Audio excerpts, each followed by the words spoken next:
परमेश्वर की हजूरी में। आइए हम परमेश्वर के वचन से कुछ नया सीखते हैं।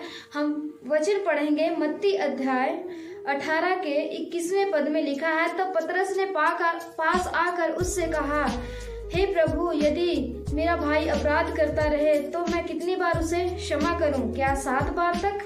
यीशु ने उससे कहा, मैं तुमसे यह नहीं कहता कि 7 बार तक, वरन 7 बार के 70 गुणे तक। हालेलुया। ये वचन उनके लिए है जो लोगों को माफ नहीं कर पाते। उनको किसी ने गलत बोला है तो अपने दिल में बिठा के रखे हैं और वो उन्हें माफ नहीं कर पा रहे हैं, उन्हें क्षमा नहीं कर पा रहे हैं। अपने अंदर गांठ बनाकर बैठे हैं कि उस व्यक्ति ने मुझे ऐसा कहा है और मैं उससे बात नहीं करूंगा, उसके साथ कोई रिश्ता नहीं रखूंगा। तो ये वचन आपके लिए है मेरे प्रियो।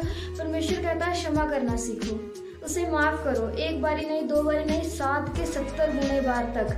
वो जितनी बड़ी गलती करे उसे माफ करो, क्योंकि परमेश्वर का वचन यही कहता है। क्योंकि पहले ऐसा था कि जब हम भी प्रभु को नहीं जानते थे, हमने बहुत से गुनाह और पाप किए। अगर हमारा परमेश्वर प्रभु यीशु हमारे गुनाहों को स्मरण रखे और हमें माफ ना करे, क्या हमारा उद्धार हो सकता है? नहीं हो सकता है मेरे प्रियो।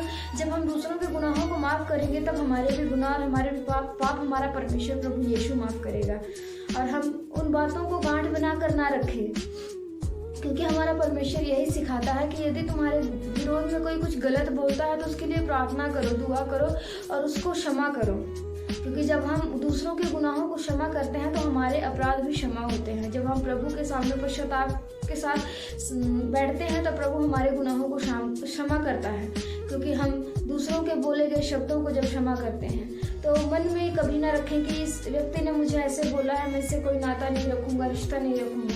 मेरे प्रियो, हमेशा इस बात पर ध्यान रखें कि हमारे परमेश्वर का कलाम, परमेश्वर का वचन हमें क्या सिखाता है। प्रभु का वचन यही कहता है कि 7 के 70 गुणे बार तक माफ करो। तो हमें माफ करना सीखना है, क्योंकि एक मनुष्य के लिए बहुत ही मुश्किल होता है किसी को माफ करना, क्योंकि परमेश्वर का वचन सिखाता है माफ करो। तो हमें माफ करना ये हमारे जीवन के दिनचर्या में होना चाहिए कि हम कहीं भी जाएं, कोई भी हमें कुछ क्यों ना बोले, हमें माफ करना है। जैसे परमेश्वर ने हमें माफ किया, हम भी गुनाहगार थे, हम भी पाप में थे। परमेश्वर ने देखो हमसे कितनी दया और कितना प्रेम किया कि हमारे गुनाहों के खातिर अपने आप को उस क्रूस पर दे दिया। क्या हम परमेश्वर के प्रेम की जगह थोड़ा सा भी नहीं कर सकते कि हम किसी को माफ कर सकें? हमारा परमेश्वर तो इतना बड़ा है कि उसने हमें माफ करके हमारे गुनाहों के खातिर वो स्वर्ग पे आज भी है।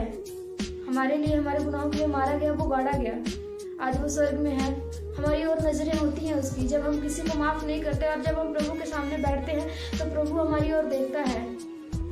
हमारे पाप हमारे तभी क्षमा हो सकते हैं जब हम दूसरों को क्षमा करना सीखेंगे, दूसरों की गलतियों को भूलना सीखेंगे, तभी हमारे अपराध और गुनाह क्षमा हो सकते हैं। मेरे प्रियो, ये वचन आपके लिए है कि अगर आपको कोई कुछ बोले तो उसे माफ करें और अपने जीवन को नए तरीके से शुरू करें।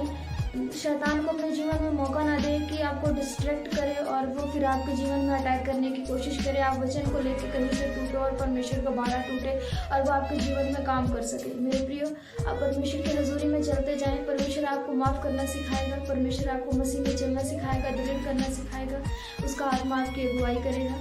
आप माफ़ करना सीखें एक दूसरे को और प्रेम में बढ़ते जाएं। परमेश्वर आपको इस वचनों के द्वारा कुछ नया सीखने के लिए दे। परमेश्वर आप सभी को ब्लेस करे, आशीषित करे। आशा करती हूँ आपको इस वचन के द्वारा कुछ नया सीखने को मिला होगा। परमेश्वर आप सबको ब्लेस करे। हालेलुया। सभी को जय मसीह की।